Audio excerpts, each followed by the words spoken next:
Kolam dinding atau beton. Kolam dinding merupakan salah satu jenis kolam budidaya ikan lele yang sering digunakan oleh para peternak. Keunggulan kolam dinding adalah lebih tahan terhadap kebocoran dan tekanan air kolam. Perawatan whirlpool lebih mudah, kualitas air mudah dikontrol, dan lebih awet dan tahan lama. Namun, untuk membuat kolam dinding membutuhkan modal yang lebih. Ketersediaan pakan alami juga tidak sebanyak kolam tanah. Karena dasar tambak tertutup semenatau dinding, proses alami penguraian limbah ikan dan sisa makanan menjadi sulit. Berikut penjelasan cara pembuatan kolam dinding atau beton. Sebelum itu, yuk support channel ini dengan cara like dan subscribe. Klik lonceng juga, biar kamu nanti dapat konten bermanfaat lainnya. Pembuatan kolam dinding dapat dilakukan dengan cara sebagai berikut.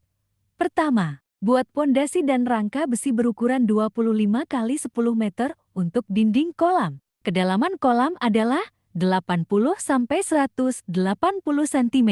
2. Setelah itu, siapkan papan mol pondasi beserta tanggul kolam untuk pengecoran dinding kolam dan pondasi. Mulai casting. Biarkan dasar kolam tetap berupa tanah. 3. Sebagai alternatif untuk mengurangi budget pembuatan kolam, Anda bisa menggunakan batu bata atau batako sebagai dinding kolam. Namun, kedua bahan tersebut mudah retak. 4. Untuk saluran pembuangan, pasang pipa paralon berbentuk lebar di salah satu sudut tanggul tambak. Sedangkan untuk saluran pemasukan air, bisa dipasang pipa di sudut lain tanggul tambak. 5. Agar proses panen lele mudah dilakukan, maka di tengah kolam, buatlah kemalir atau parit yang dihubungkan dari saluran intake ke saluran outlet. Cara budidaya ikan lele di kolam tembok perlu diperhatikan.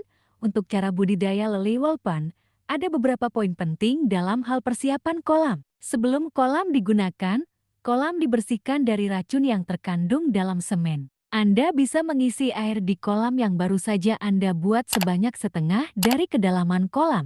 Kemudian masukkan batang pohon pisang dan biarkan selama kurang lebih 2 minggu sampai batang pohon tersebut membusuk. Kandungan yang terdapat pada pohon pisang dapat menghilangkan racun yang terdapat pada kolam beton baru. Setelah 2 minggu, bersihkan kolam dan batang pohon pisang, lalu keringkan kolam. Setelah kolam dikuras, lakukan proses pemupukan kolam. Proses pemupukan kolam pemupukan dapat menggunakan pupuk organik atau kompos yang dicampur dengan tanah. Taburkan pupuk yang sudah tercampur dengan tanah ke dasar kolam dengan ketinggian 10–15 cm. Pemupukan bertujuan untuk meningkatkan pH air di kolam, membunuh kuman, dan yang terpenting sebagai media tumbuh plankton dan pakan alami bagi bibit ikan lele. Setelah pemupukan, isi kolam dengan air setinggi 30 cm dan biarkan kolam terkena panas selama 3 hari. Jika sudah mencapai 3 hari, tambahkan debit air dengan menaikkan ketinggian air,